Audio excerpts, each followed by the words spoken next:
Morada Noticias, una herramienta ciudadana para cuestionar el poder y recorrer la ciudad amada.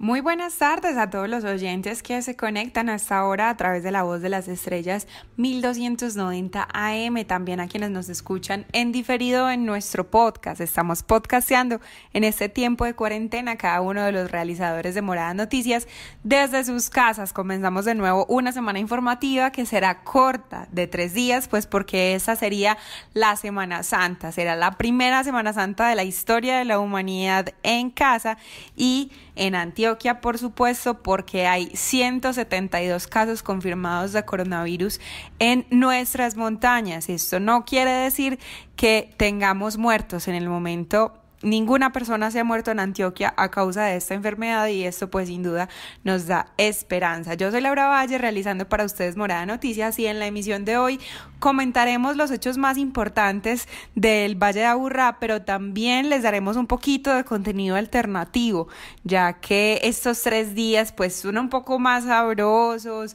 la gente se prepara para descansar jueves y viernes santo y queremos amenizar aún más la estadía en sus casas. Entonces, en cuanto a noticias, vamos a contarles hoy que la alcaldía de Medellín, pues por un lado, anunció la entrega de 1 millón de tapabocas para el personal de la salud y sabemos también que a partir de hoy, lunes 6 de abril de 2020, ninguna persona podrá ingresar al sistema metro o a los buses si no llevan tapabocas. Esto, por supuesto, es un poquito contraproducente porque la especulación de tapabocas en el mercado está muy alta y también hay escasez. Por otro lado, la alcaldía creó Medellín Me Cuida, una plataforma que a través de Big Data, análisis de datos, le permitiría a la administración tomar medidas en tiempo real sobre el coronavirus. Pero ¿cómo funciona esta plataforma? ¿Qué tendremos que hacer los ciudadanos? ¿Y cuál es el hueco ahí un poquito inconstitucional de las ideas de nuestro alcalde Daniel Quintero? También les contamos que en Medellín alrededor de 700 empleados del sector de la salud andan sin salario y les contaremos el caso puntual de la IPS de San Juan llamada Génesis, médicos y personal de la salud que aseguran no tener los equipos adecuados para atender esta contingencia del COVID-19. También les contaremos en noticias las medidas que anunció la Secretaría de Cultura para los sectores afectados por esta contingencia, los teatros, los libreros, los silleteros, entre otros sectores que viven de la cultura. Y estrenamos una sección nueva hoy que vamos a tratar de seguir podcasteando de aquí hasta que esta cuarentena pare. Es una sección de historia. Una nueva voluntaria, Ana María Betancourt, que ustedes ya la conocen porque la entrevistamos una vez en Morada Noticias. Ella es periodista cultural y nos trae los contenidos de qué hizo la humanidad en otras pandemias. ¿Qué pasa, por ejemplo, con la misma humanidad en la peste negra, en la peste bubónica, en la gripe española, que fue la última pandemia que tuvo el mundo? ¿Cómo se comportaban entonces y cómo sobrevivieron? Tal vez haya ciertas similitudes con cómo nos estamos comportando nosotros. Seguimos con las entrevistas de Latinoamérica imaginada por artistas. Esta vez les presentamos la entrevista de un artista venezolano llamado Nelson Garrido y vuelve la nota de recomendados de Andy, nuestro editor de ciudad. Bienvenidos a Morada Noticias. Juan Pablo Pineda, buenas tardes. Laura, hola, como siempre, un saludo para ti, un saludo para Yurani, para Juanjo, para todo el equipo de casa, para todos los oyentes de este noticiero, para quienes nos escuchan por La Voz de las Estrellas, ya en el día 714 de cuarentena. Esto es largo, un poquito pesado, pero hay que sobrevivir a ello y hay que aprender mucho. Sin duda, pues, son días difíciles, pero algo saldrá de todo esto. Y se me había olvidado saludar a mi amigo ese, mi hermano, un abrazote como siempre. Y bueno, como dijiste, hay una nueva aplicación o un nuevo link de una estrategia que sacó la alcaldía de Medellín para estos momentos de coronavirus. La alcaldía de Medellín presentó la plataforma Medellín Me Cuida, una medida digital que, según la administración, les servirá para tomar decisiones veloces y entregar atención a los ciudadanos en aspectos como salud, vivienda y alimentación durante la emergencia por el coronavirus. El alcalde Daniel Quintero indicó que la plataforma usa inteligencia artificial analítica de datos y Big Data, y que para la ciudad es importante contar con la información de las familias, dónde viven, cómo viven y cuál es el estado real de sus miembros. Esta iniciativa cuenta con un formulario. Para diligenciarlo se debe tener la factura de servicios públicos de EPM y, en caso de ser un cliente prepago, se debe tener la tarjeta y los números de identificación personal de las personas que viven en el mismo hogar. No obstante, nos queda la pregunta de la accesibilidad, pues si bien en la ciudad se ha avanzado en temas de dotación de internet público, con 296 zonas de Wi-Fi gratis, aún hay parte de la población de la ciudad desconectada, por lo que estamos indagando con la administración cuál será la ruta de atención con ellos. Igualmente nos queda una duda sobre la privacidad de la información de las personas, porque la alcaldía de Medellín podrá entregarle o darle acceso a terceros a esta información que recopile. La pregunta es, ¿quiénes tendrán acceso a eso? ¿Cuáles son los terceros? ¿Y para qué podría usarse la información de los ciudadanos? Primero que todo, buenas tardes Laura, buenas tardes a mis compañeros realizadores y a todos los que nos escuchan. Con respecto a lo que nos dice Juan Pablo, considero que no podemos pensar solo en los que tenemos acceso a internet o a un equipo para podernos conectar. Es muy necesario que desde la administración busquen una estrategia para llegar a las periferias de la ciudad, porque conozco partes donde no tienen cerca ni un café internet como para decir, listo, voy hasta allí y realizo mi inscripción. La otra pregunta que me genera a mí esto es de qué manera van a hacer llegar esa información a cada uno de los rincones de la ciudad. Porque, listo, hay una plataforma de Medellín Me Cuida, pero la van a poder usar fijo desde los estratos 2 para arriba, porque no creo que los estratos 1 y 0 se den cuenta de esa manera que está usando la alcaldía de Medellín para cuidar a las personas en esa cuarentena. Esta manía de creernos de mejor familia, muchachos, el alcalde se está pensando en una ciudad completamente interconectada, Valle del Software, Cuarta Revolución Industrial, y hay sectores en los que ni siquiera ha llegado la Segunda Revolución Industrial, las periferias, como decía Yuri, y además de eso no nos llama solamente la atención el hecho de tanta gente desconectada, sino que es como si Quintero tuviera la ambición de hacer prácticamente un censo de toda su población por internet, y esto tiene implicaciones en nuestra ley de habeas data, ¿o no, Juan Pablo? Lau, yo me acuerdo que yo conocí a Daniel Quintero en el 2017 en un evento de UPB, cuando él era viceministro del Ministerio de las TIC, y pues en ese día él habló muy emocionado de la conectividad en el país, de que había que llevar internet a todos los rincones de Colombia, a todos los municipios, y no, pues eso está muy bien.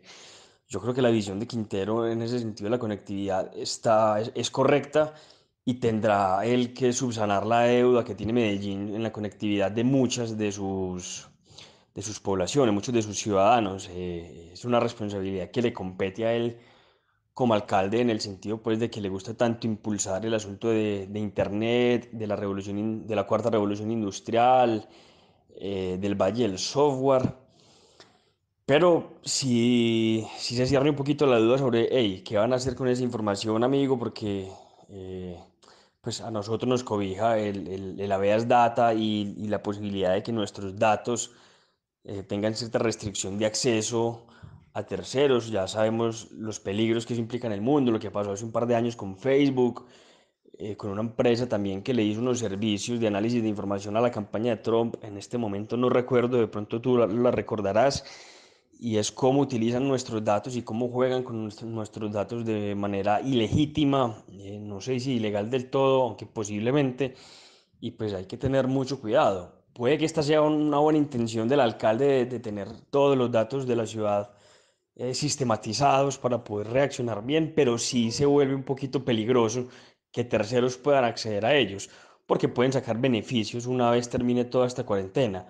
Entonces hay que estar muy pendientes, y hay que estar con el ojo avisor, como dicen.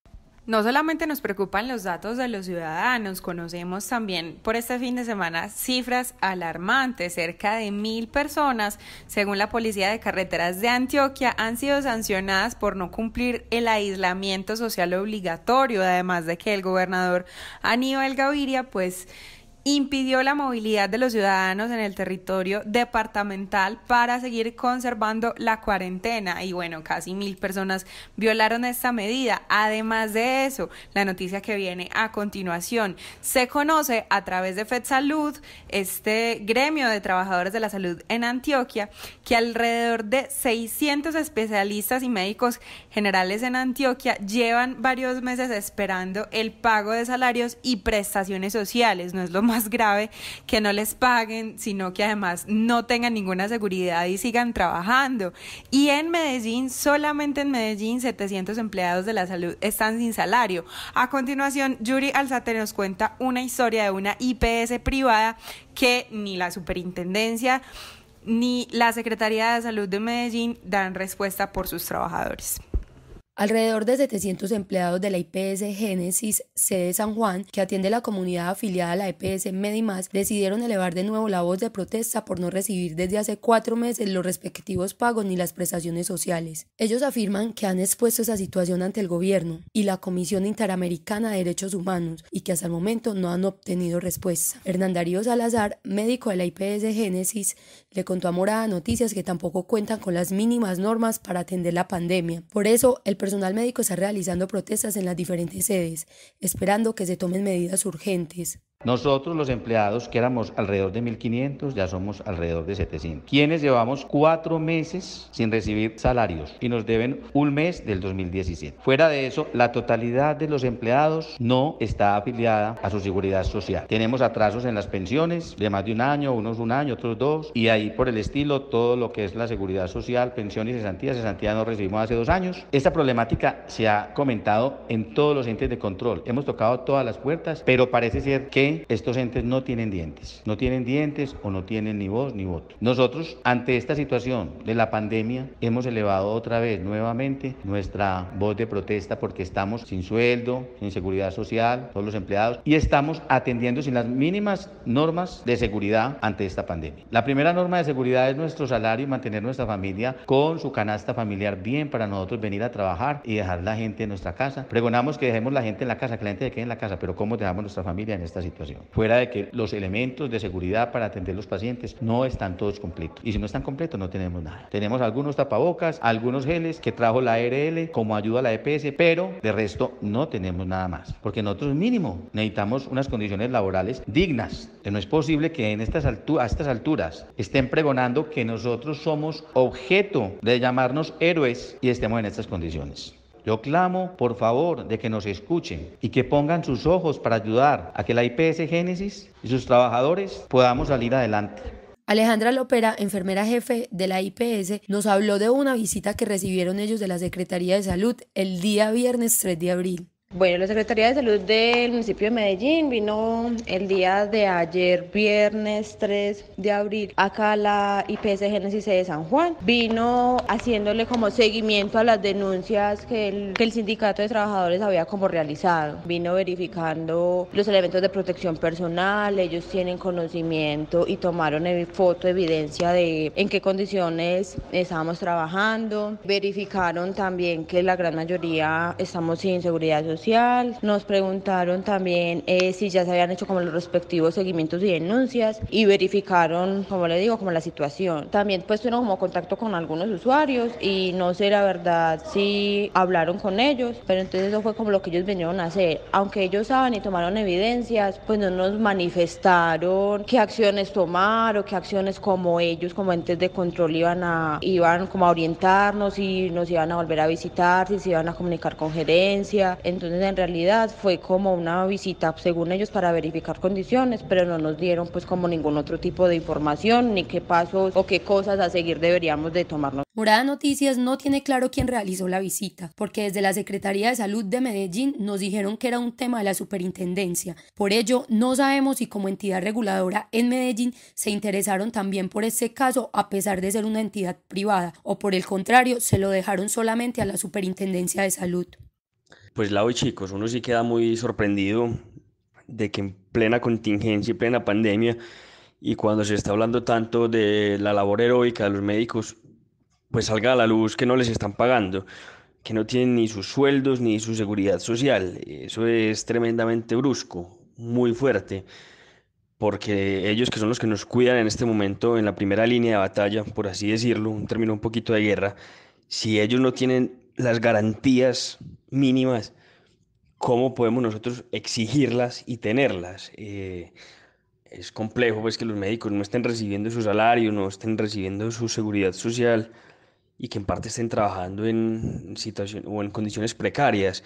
Y muy triste encontrar que la noticia se repite, porque no más la semana pasada hablamos sobre esto y hablamos sobre tantos médicos que no están recibiendo sus salarios desde hace más de un año, de gente que están despidiendo de algunas instituciones y pues seguramente hay que apretar un poco con la Secretaría y también con la Superintendencia para que le entreguen las garantías necesarias mínimas al personal médico, pues.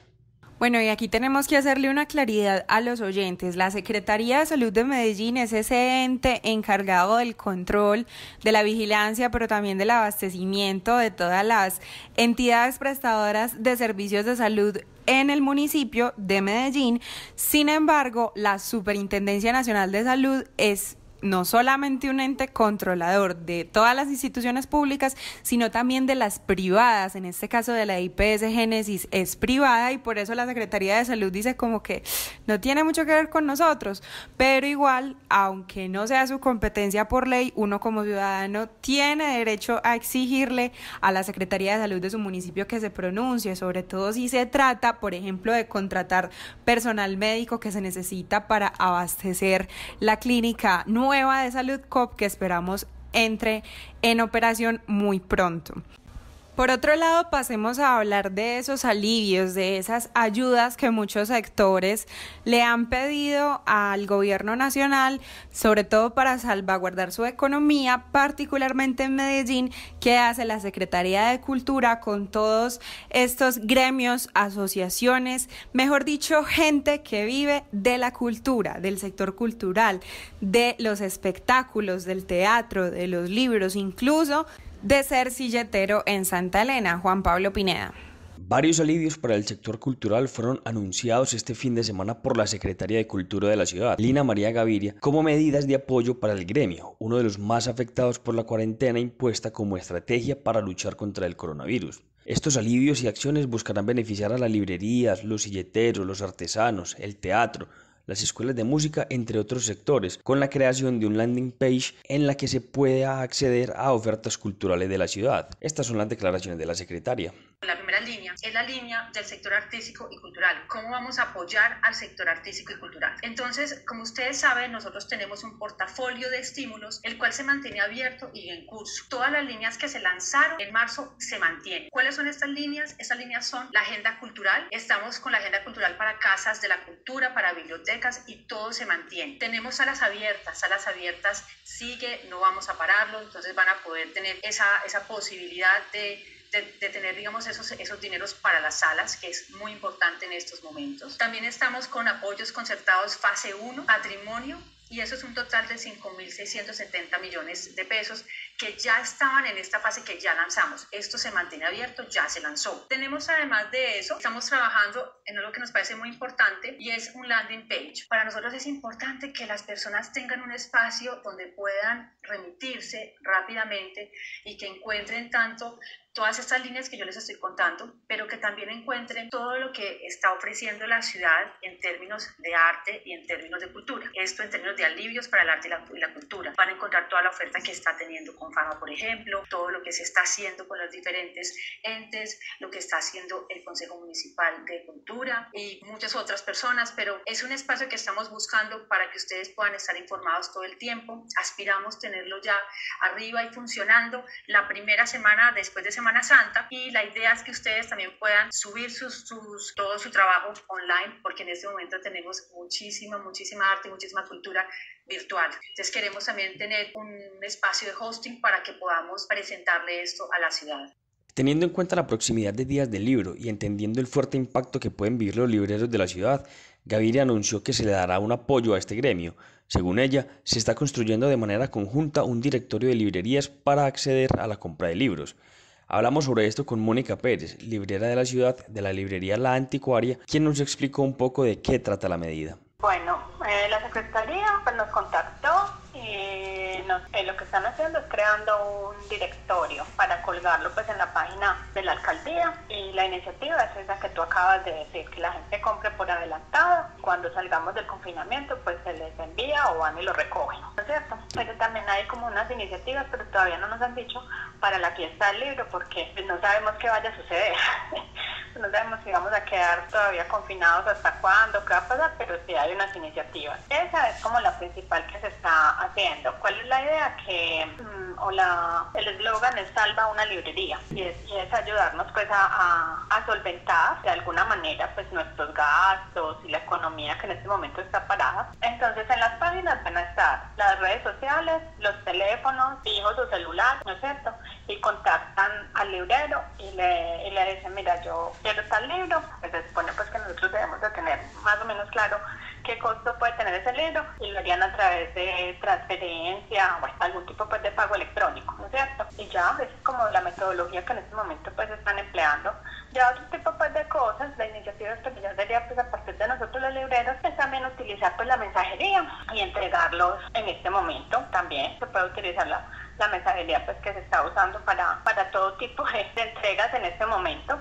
Pérez manifiesta que, como parte del gremio de los libreros, sienten agradecimiento por la iniciativa, pues les va a permitir una oportunidad para que el negocio tenga un impacto menor.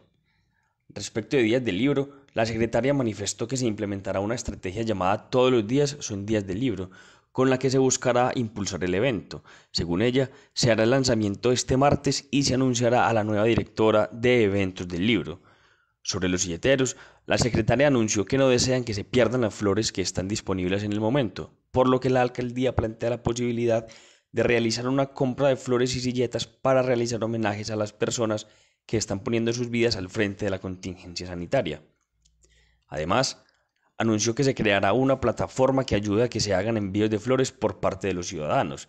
Sin embargo, sobre este punto hay voces discrepantes, porque plantean que estas medidas no van a cobijar a todos los silleteros, pues hay muchos cultivadores, comerciantes y productores que no entrarán en los beneficios por no estar debidamente registrados. Pues la verdad, de saber eso no, pero le digo que sí no han tomado pues ninguna actitud positiva, porque nada más yo tengo 2 primos y 3 tíos que comercializan con flores. La semana pasada, y se puede dar testimonio, pues contrató a mi papá, mi primo le pagó el día a mi papá para que le ayudara a picar 6.000 paquetes de flores picados. Y todo pues, toda esa flor se perdió, pues porque no se puede comercializar y ningún beneficio para los silleteros, pues como quien dice, pues que perdieron una flor, le vamos a dar un auxilio económico, no. Por otro lado, cuando esos auxilios económicos los declaran, pues así que ha sucedido, pues antes, pues años atrás, cuando pasa algo, pues crisis económicas con las flores, dice que van a subsidiar al sector pues de flores, y el área pues en eso marca pues a los silleteros, porque silleteros ahí mismo todo el mundo asocia pues con flores, pero no al pequeño pues productor o pequeño silletero o pequeño comerciante. Igualmente, se anunció que esta semana se van a lanzar los estímulos para el arte y la cultura, y se llegó a un acuerdo con Confiar para que esta entidad beneficie a los proyectos ganadores de becas. Además, también se anunció la creación de un kit escolar con elementos didácticos para niños y niñas en sus hogares.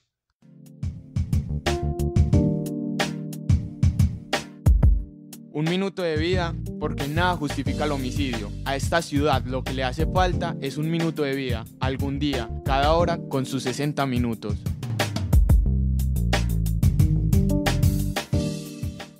El fin de semana que pasó, tanto el sábado 4 de abril de 2020 como el domingo 5 de abril de 2020, Domingo de Ramos, no se presentaron homicidios en la ciudad de Medellín.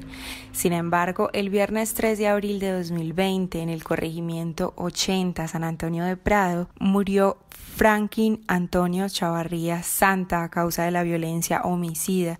Tenía 38 años y lo atacaron con un arma de fuego.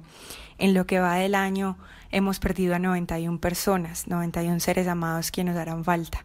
Por ellos y por ese uno que es nuestro Miguel Ángel Marín Arango, dedicamos un minuto de vida.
A partir de hoy, lunes 6 de abril de 2020, durante esta especial semana de emisión de 3 días, Semana Santa, y también después hasta el tiempo en el que eventualmente se extienda la cuarentena, queremos compartirles una cápsula en la voz de la periodista cultural Ana María Betancourt, quien nos contará cómo sucedieron las pandemias alrededor del mundo en la historia de la humanidad y cómo el arte nos ayudó a sobrevivirlas como especie. El periodismo es una fotografía de la realidad, es registro, es memoria. En Morada Noticias hacemos historia. Mientras cada médico no tuvo conocimiento más que de 2 o 3 casos, nadie pensó en moverse.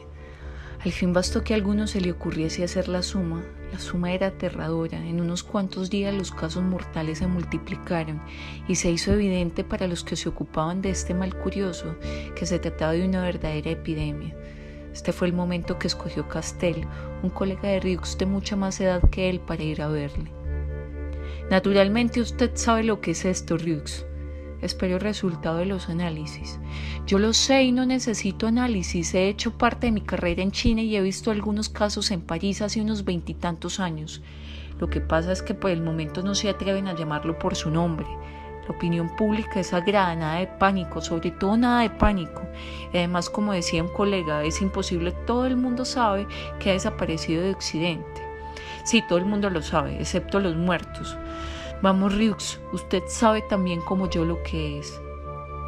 Riux reflexionaba. Por la ventana de su despacho miraba el borde pedregoso del acantilado que encerraba a lo lejos la bahía.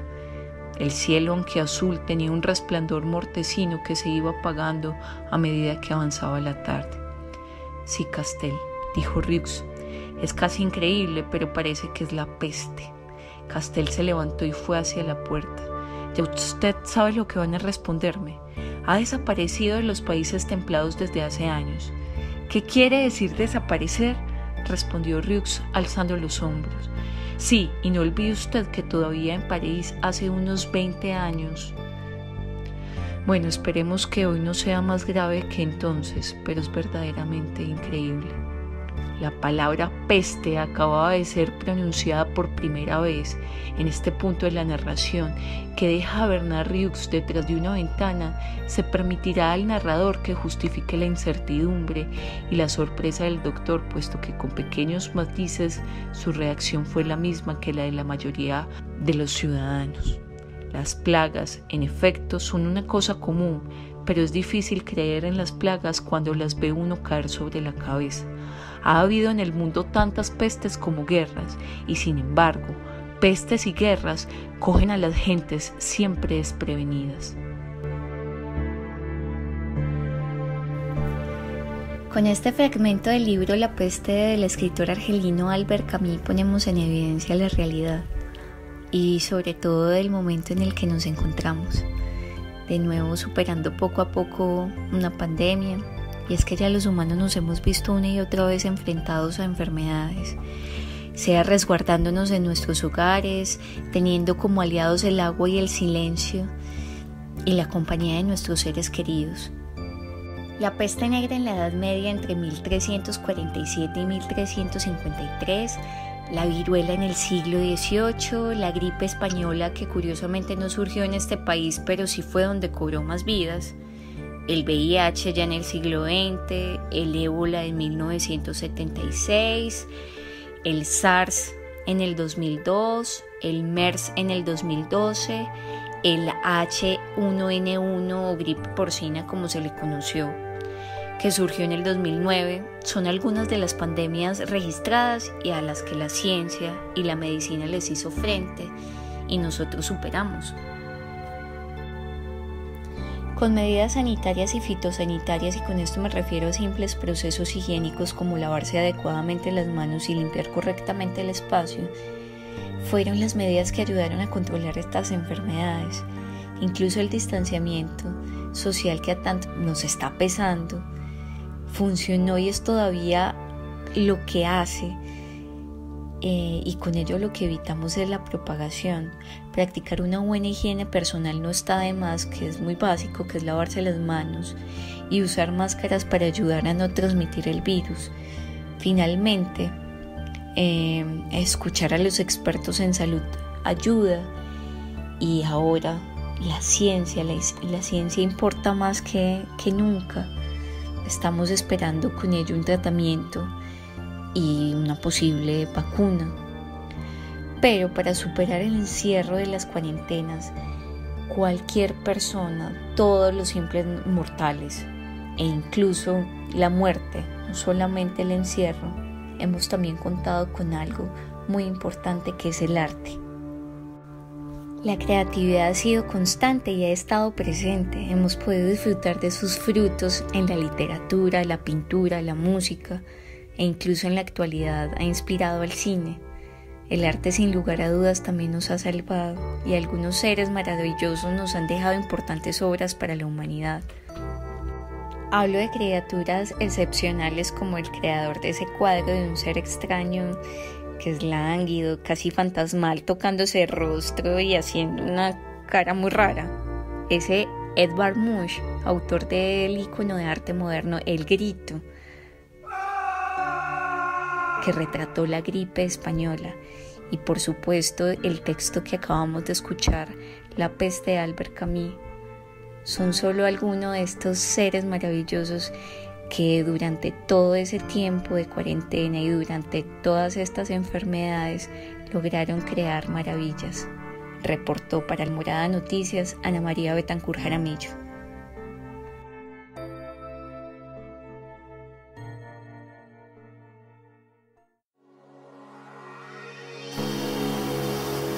Morada Noticias es una producción del colectivo Morada, Casa de las Estrategias, Latina Estéreo y Universo Centro. Este proyecto es parcialmente financiado por la Inter-American Foundation y la Fundación Confiar. Pero podemos crecer más. Envía tus historias al WhatsApp 350-666-8436. Comparte nuestro contenido o escríbenos a noticias@morada.co si te gustaría sumarte a nuestros patrocinadores. Apuesto a que muchos de nuestros oyentes, sobre todo quienes nos escuchan a través de la 2 de las estrellas 1290 AM, están un poquito decepcionados por no haber podido salir a la procesión del Domingo de Ramos, o al menos por no verla desde el balcón. Juan José Velázquez Solarte, en la magia de la edición de este podcast. Muy buenas tardes, damas y caballeros. Inicia una semana más, pero no cualquier semana.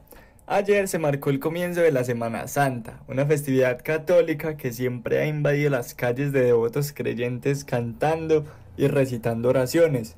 Pero por primera vez en la historia, o al menos en mi historia, esta celebración la tendrán que hacer desde sus casitas. Ya saben, por todo esto del coronavirus, el COVID-19, el SARS-CoV-2. Aquí comienzan nuestros datos para combatir al poder.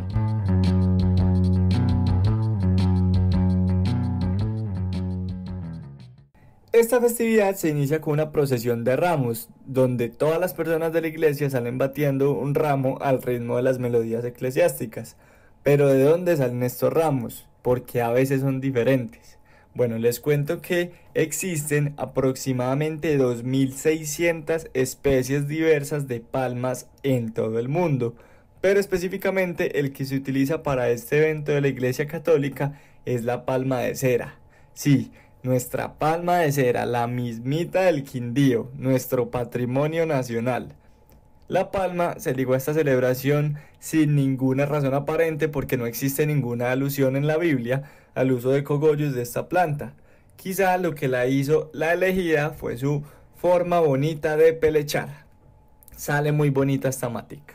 La palma de cera puede alcanzar unos 70 metros. ¿Cómo así 70 metros? Bueno, si nos vamos para el centro, para la Catedral Metropolitana de Medellín, esas dos torres que tiene la iglesia como de las campanas, más o menos así de altas, 70 metros. Y para esto demora unos 53 años, ojo, no en crecer, sino en brotar su primer tallo. Y aparte demora otros 80 años más para empezar a reproducirse, o sea, para que dé vida a otra nueva palma. Y aún así, pese a su gran tamaño y altura, cuando apenas están iniciando su vida son extra vulnerables. Tan delicadas que en sus primeros años de vida son solamente una hoja y se pueden confundir con el pasto. Es tanto así que la mayoría mueren aplastadas por las ramas secas que caen de otras palmas. Menos del 8% llegan a su edad adulta y reproductiva. Eso es muy poco. El proceso para obtener la hoja de la palma de cera puede durar hasta un año mientras se cosecha, se corta y se prepara. Hasta el momento no hay hongos, ni insectos, ni otros factores que hayan acabado con la palma de cera. Solamente nosotros con la tala. Los humanos, como siempre, siendo la primer plaga en todo. En su edad madura puede alcanzar entre las 12 y las 21 hojas, y para Semana Santa se utiliza un cogollo por persona, o sea, 2 hojas sin expandir. En América hay aproximadamente 515 millones de católicos y en Colombia se estima que 8 de cada 10 colombianos es creyente. Esto quiere decir unos 40 millones de colombianos. Si al menos un 25% de estos va a procesiones y utiliza esta planta para su alabanza, estaríamos hablando de 10 millones de cogollos, y es igual a 20 millones de hojas. Y como ya dijimos que el promedio de la planta da unas 16 hojas, significa que vamos a talar 1.250.000 palmas completas para utilizarlas en una hora de procesión. ¿Realmente vale esto la pena?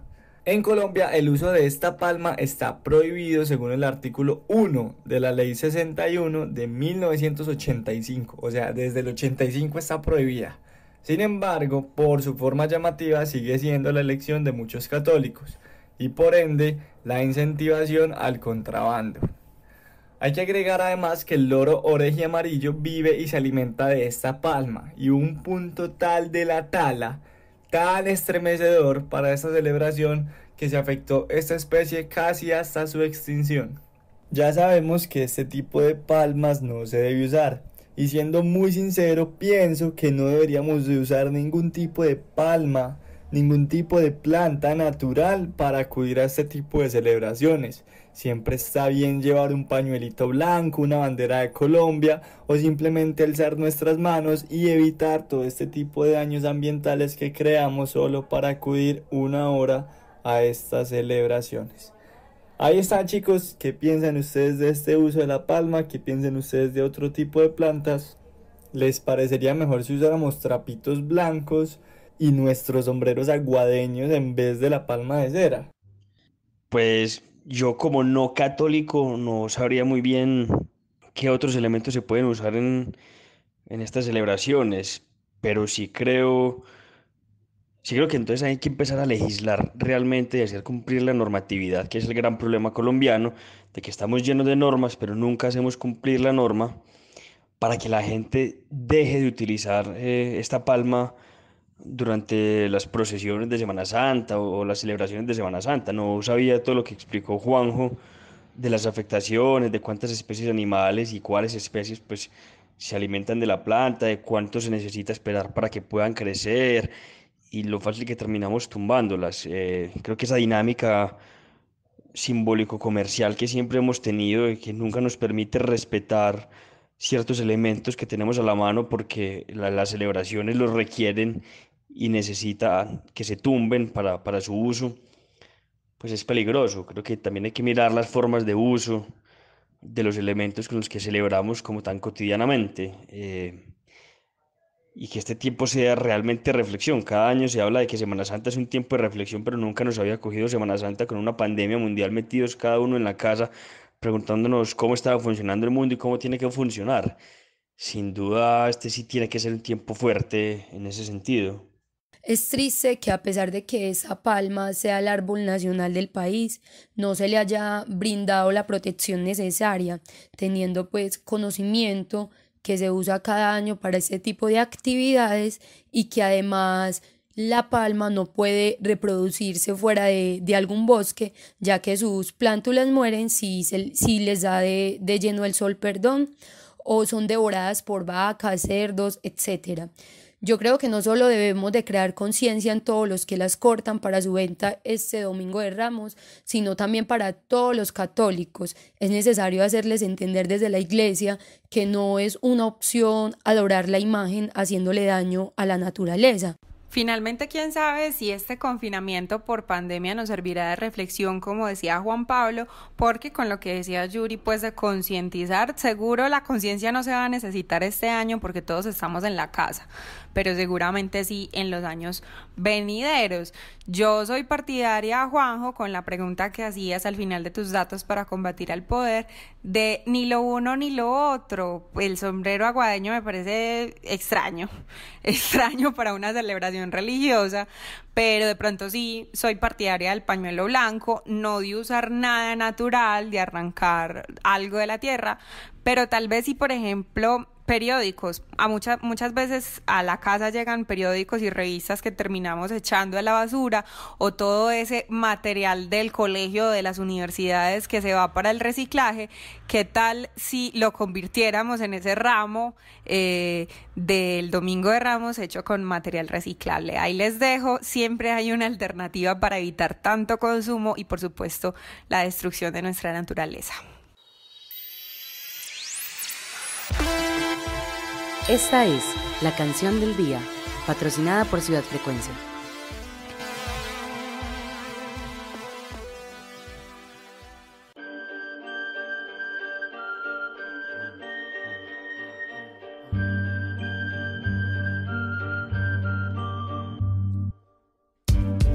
With my language, I spit my biggest spirit on the beat, fitting my knowledge.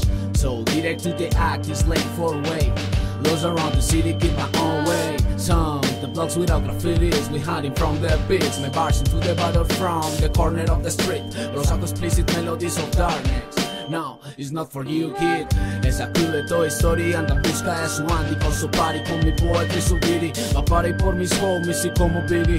Pa' nosotros the sky is the limit. La envidia te hace infeliz. Tras el humo de mis candies aprendí que toda la vida no será para ser aprendiz, y que no todos desean salud de verdad en el brindis. You need to cash this, boy, so can you cash this? Mis tesis son basadas en las crisis de mi psiquis. Días felices o sombríos, pero al lado de los míos. Y no confío en el que jura con el cofre en las narices, mucho menos en te amo de pasados amoríos. Su cuerpo era candente, pero de sentimientos fríos. Esos tormentos no desvían mi navío, las tornas guían mi saliva. Y da más pena tener la mente cual terreno baldío. Para unos eran solo frases y para otros desvarío. A solas concluyo verdades que por poros los destilo. Y voy en vilo por hazañas que diseño a gran escala. Y me amuro porque pasen de la almohada y como secuela. Orfeo me lleva a la mala y como consuelo solo descansaré hasta que me tiren la última palada. Con mis versos esculpidos en mi lápida. Va, para los que quieren mi alma encadenada. Sabrán que no me quedaré mal ni cruzado, ni de manos estiradas por monedas como Judas. Yo moriré parado en el ruedo, guiado por mi código de gladiador. Confundo la sangre con sudor. No esperen que sea de frente al rigor, que no se siente al mover el cursor. Sal del confort, no pain no gain como le fun. Fuck.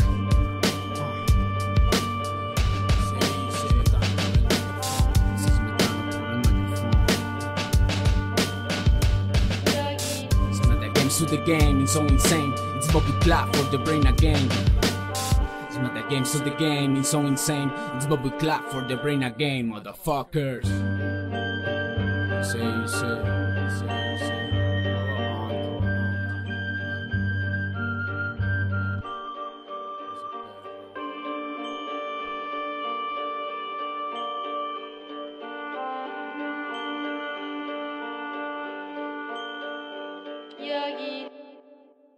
Así sonaba Against the Game de Ethos. Continuamos en Morada Noticias en nuestro episodio del 6 de abril de 2020, lunes santo. Esperamos hacerles su Semana Santa atípica, más sabrosa, y por supuesto también su estadía en casa. En un día como hoy les contamos las noticias más importantes de Medellín y Antioquia. Empezó la ronda de tapabocas en el sistema masivo de transporte. No va a poder ingresar al metro o a ningún bus el ciudadano que no lleve tapabocas. También la alcaldía informó que va a repartir 1 millón de tapabocas para el sector de la salud y que creó una plataforma llamada Medellín Me Cuida, donde espera tener a todos sus ciudadanos en un banco de datos para tomar decisiones inteligentes a través del Big Data, respecto a esta contingencia del coronavirus. Esto es un poquito contraproducente porque puede infringir nuestra ley de habeas data y bueno, esta información se las ampliaremos en el podcast de mañana. También les contamos que hay más de 700 trabajadores del sector de la salud en Medellín sin recibir sueldo y una historia particular, la de la IPS Génesis en San Juan. Y la Secretaría de Cultura nos rinde cuentas porque parece que va a auxiliar a desplegar acciones para todas esas personas que viven del sector de la cultura, que viven del arte, que viven de la promoción cultural y por estas cuarentenas pues por supuesto no encuentran un modo de subsistencia de sus negocios. Entonces, ¿qué hace la Secretaría de Cultura con los libreros, con los silleteros, con los teatreros? En fin, y también les dimos el estreno en exclusiva de nuestra columna de periodismo cultural con Ana María Betancourt, que nos cuenta cómo la humanidad sobrevivió a las anteriores pandemias. También en nuestros datos para combatir al poder hablamos un poquito de la palma de cera que dejó de gastarse o de arrancarse, por decirlo así, en el Domingo de Ramos. ¿Qué pasó? Y por supuesto esta y más historias las pueden encontrar en nuestro podcast en la plataforma de mixcloud.com/moradaestereo y a través de nuestro Twitter @moradanoticias. Si tienen historias de esta cuarentena, si están pasando dificultades, si conocen a un personaje que valga la pena rescatar su historia en estos tiempos en casa, por favor escríbanos al 350-666-8436. Vamos con nuestra entrevista de Latinoamérica imaginada por artistas. En esta Semana Santa, en estos 3 próximos días, les presentaremos 3 entrevistas de artistas latinoamericanos. El turno de hoy es para Nelson Garrido, de Venezuela. Yo soy Daniela Arbeláez y en este podcast escucharemos las voces de Santiago Rodas, artista de Medellín, y Lucas Jaramillo, investigador de Casa de las Estrategias, quienes realizaron la entrevista a Nelson Garrido, artista venezolano, quien nos hablará de anarquismo, política y Latinoamérica en sus fotografías. Esta entrevista hace parte de Latinoamérica imaginada por artistas. Mi trabajo fundamentalmente es como contra el poder. Sí. O sea, yo creo que el arte no puede ser un elemento decorativo, o sea, que sea tipo papel tapiz para que decore casa. O sea, yo creo que la imagen, yo no hablo ni de fotografía, sino de imagen. La creación de imágenes implica trastocar los códigos aceptados a nivel social. O sea, de ahí que en una sociedad que bombardea tantas imágenes, si tú no haces imágenes que trastoquen, no te quedan en el inconsciente. Tú estás peleando contra un enemigo que te bombardea. Entonces, sacar ciertos elementos, claro, con un discurso filosófico, yo creo profundamente en la necesidad del pensamiento. Y del pensamiento surge la imagen. No es la imagen como en sí adulcorada, que la imagen como tal, sino la imagen como consecuencia de un pensamiento. Más que de una emoción. Más de una emoción. O sea, yo creo más en la imagen de trastocar. A mí la parte de emocionalidad me parece profundamente pavosa. El arte como algo decorativo, algo emocional, ¡ay, qué emoción me dio! O sea, yo creo que la cosa ha ido evolucionando hacia otros tópicos. Entonces, fundamentalmente mi obra está fundamentada primero en mi vida personal. O sea, yo cuando hice mi obra yo jamás pensé que la obra iba a llegar a lo que llegó. Sino, todos los traumas que uno carga, tanto religiosos, sexuales y eso, en el fondo tú, en la primera etapa, tú haces una especie de catarsis de tus propias pesadillas. El problema es que esas pesadillas individuales, fundamentalmente tú no estás creando verdades, ni estás dando pautas, sino simplemente es todas las contradicciones de uno como ser humano en la sociedad donde uno vive, empieza a ver que otras personas sienten la misma cosa. Entonces la obra empieza a tener un cierto sentido cuando otras personas se identifican con esa angustia que tú tienes. Yo siempre pongo un ejemplo muy prosaico, que es como cuando uno se masturba. Yo estudié, por supuesto, en colegio de cura. Tú te masturbas. Mucho de eso. Claro, yo hago mi obra por producto de haber estudiado en colegio de cura, si no, no tendría la obra que tengo.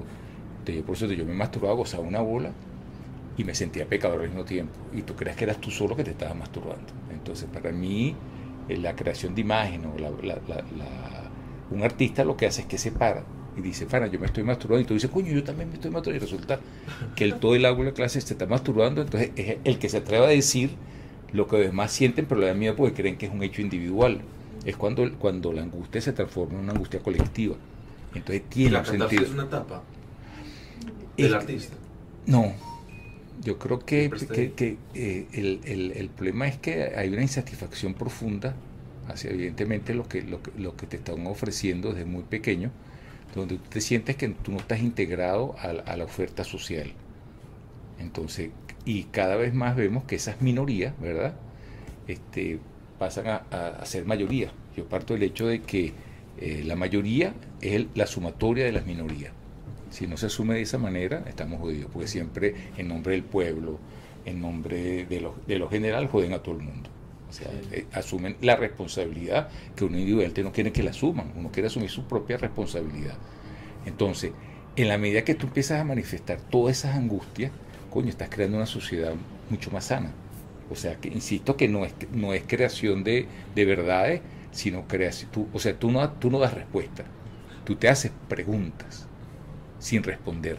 O sea, la obra tiene que ser una gran pregunta que tú te haces, o sea, porque no es un hecho que está terminado. Y mi obra fundamentalmente está basada en 3 tópicos fundamentales, que es la religión, el sexo y la muerte.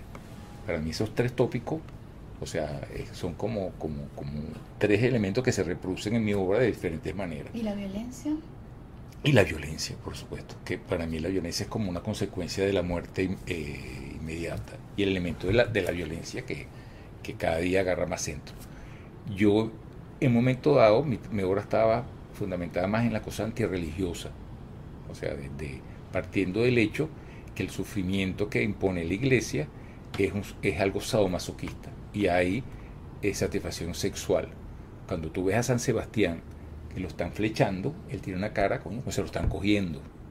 O sea, hay una cosa homosexual sana, o sea, donde ahí lo están penetrando. Igual todo eso siempre hay una cosa de goce sexual que la iglesia no asume. Evidentemente, por la situación del país donde yo vivo, Venezuela, yo empecé a tocar elementos de violencia, pero la violencia empezó a radicalizar. Entonces, oye, tú eres consecuencia de la sociedad donde vive. Entonces los elementos de violencia fueron cada día integrando más mi obra, y pararon los religiosos y fueron más hacia la parte de la violencia, a más violencia de Estado, que es grave, cuando es terrorismo de Estado, que es lo que está pasando en Venezuela. Yo hago una obra prematura, antes del chavismo, que se llama Caracas Sangrante, que era como una producción, que es un edificio muy importante, que es Parque Central, que está sangrando. ¿Dónde está tu Entonces, yo se los mostré llegando a Caracas, sí, el trayecto, les expliqué un poco la obra, cómo estaba formada. Entonces, insisto, ahí en ese momento era como una cosa que estaba pasando, y como que la gente no percibe socialmente. Yo creo que el artista es como una especie de drenaje colectivo, donde ese drenaje lo va detectando el arte, como previendo situaciones que vienen, y no es que uno sea pitonizo.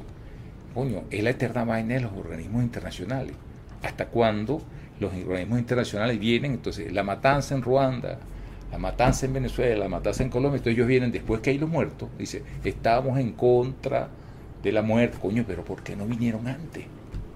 O sea, los organismos internacionales definitivamente yo creo que son una especie de morisqueta de la violencia, que ratifican la violencia mundial, porque siempre llegan tarde, nunca llegan antes.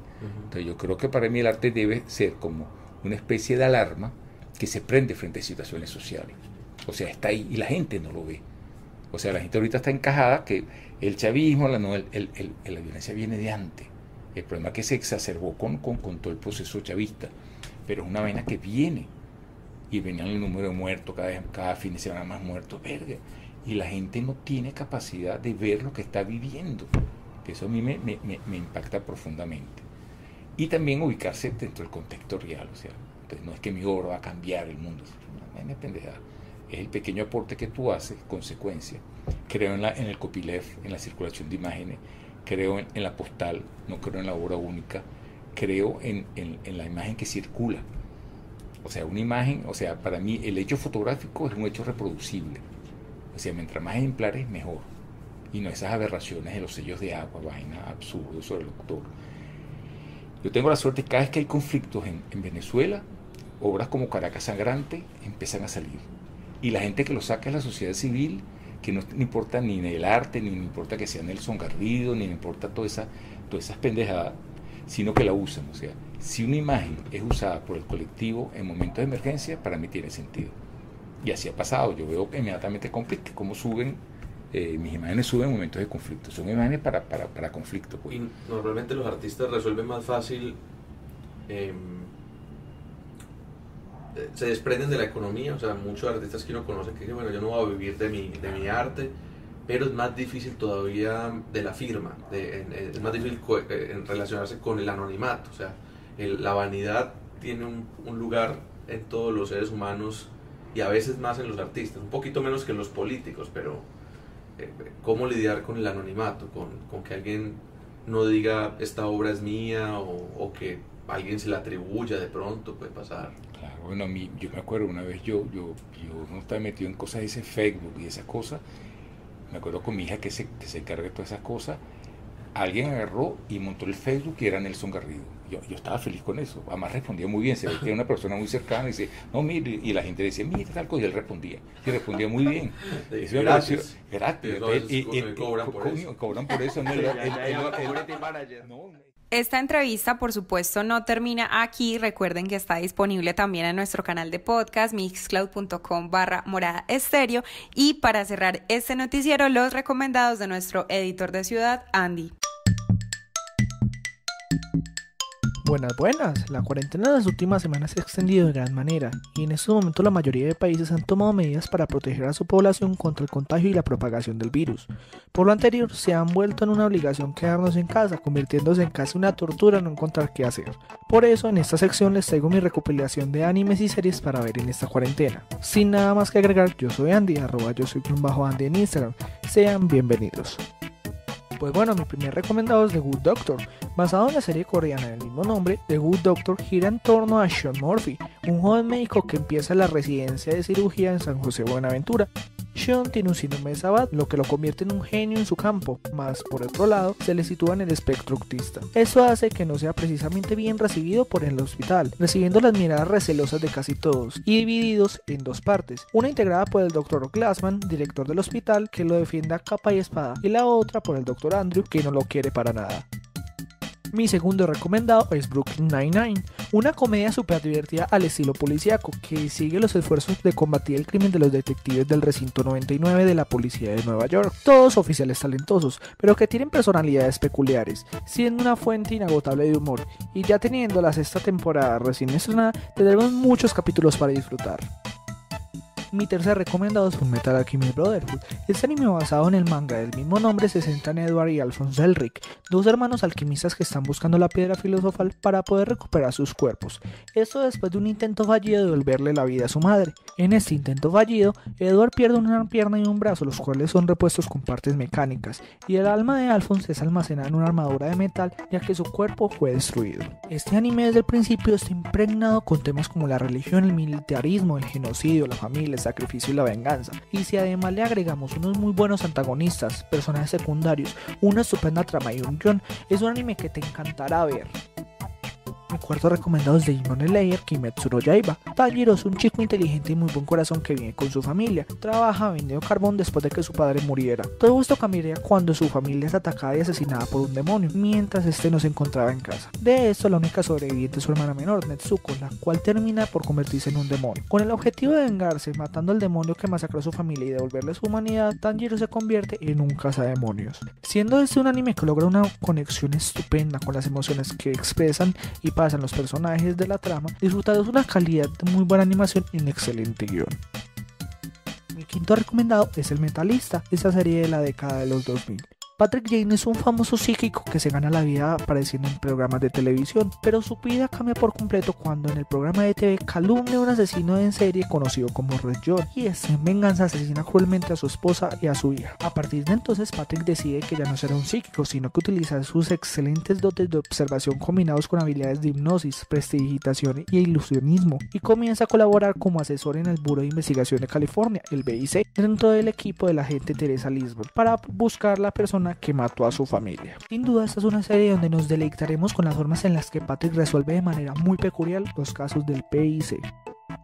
Y mi sexto y último recomendado, Assassination Classroom. La Tierra se ve amenazada por un poderoso monstruo que destruyó el 70% de la Luna con su poder, dejándola en forma de cuarto creciente. El monstruo afirma que dentro de un año la Tierra también será destruida por él, pero ofrece a la humanidad una oportunidad para evitar el destino. Este mismo comienza a trabajar como maestro en la clase 13 de una secundaria, cuyos estudiantes tienen el objetivo de asesinarlo. El gobierno japonés promete una recompensa de 10 billones de yenes a cualquier estudiante que logre matar al monstruo. Sin embargo, estos pronto descubrirán que se enfrentan a una tarea casi imposible de realizar, en parte porque Koro Sensei, como lo llaman, no solo tiene varios superpoderes, incluyendo la capacidad de moverse a la velocidad de Mach 20, sino que también resulta ser el mejor maestro que han tenido en su vida, quien además de ayudarles a mejorar sus calificaciones, también les ayuda a resolver sus problemas personales y perspectivas para el futuro.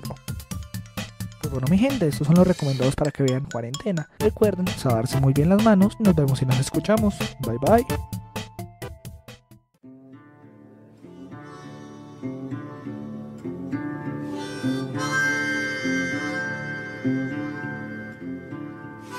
Morada Noticias, una herramienta ciudadana para cuestionar el poder y recorrer la ciudad amada.